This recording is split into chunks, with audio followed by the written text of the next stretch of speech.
France remembers how important relations with Russia are, Russian state TV declared as President Vladimir Putin met new French President Emmanuel Macron in the lofty surroundings of Versailles Palace on Monday.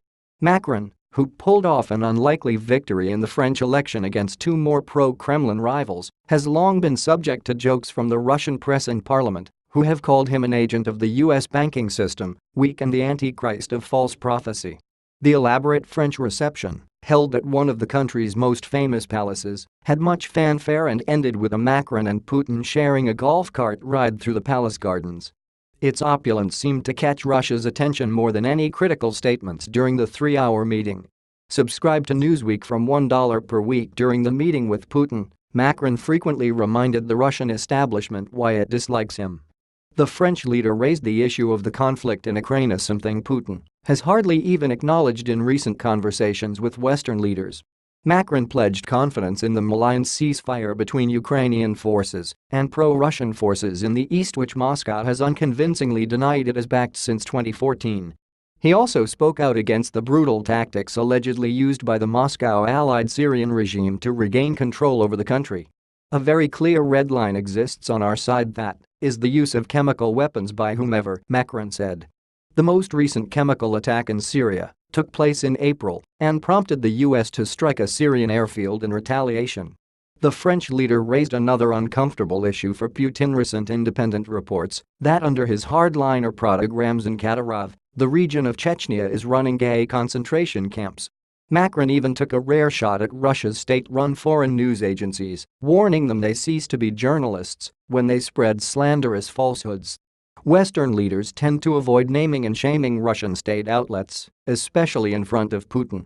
During the campaign, Russia Today and Sputnik were agents of influence which on several occasions spread fake news about me personally and my campaign, Macron said.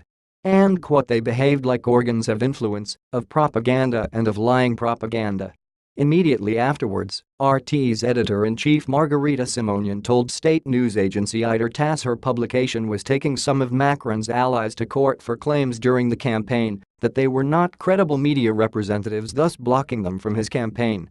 But the grand reception at France's most lauded royal palace seemed to soften the blows from Macron's rhetoric. Much of the Russian coverage dwelled on the fact Putin is the first foreign leader that Macron has hosted in France.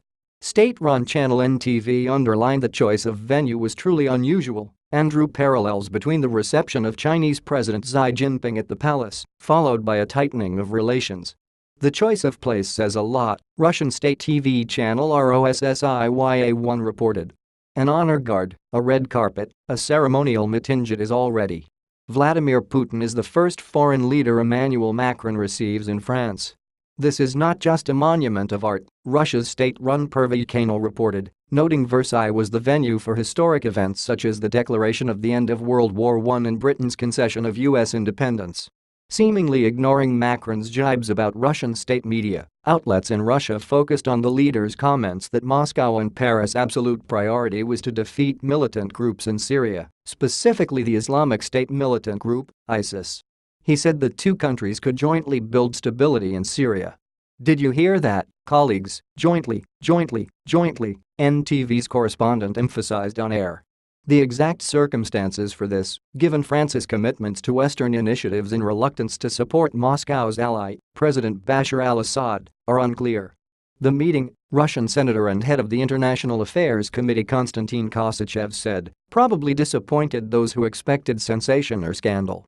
"The first meeting went well," he wrote on Facebook, "but to expect concrete results would be excessive optimism."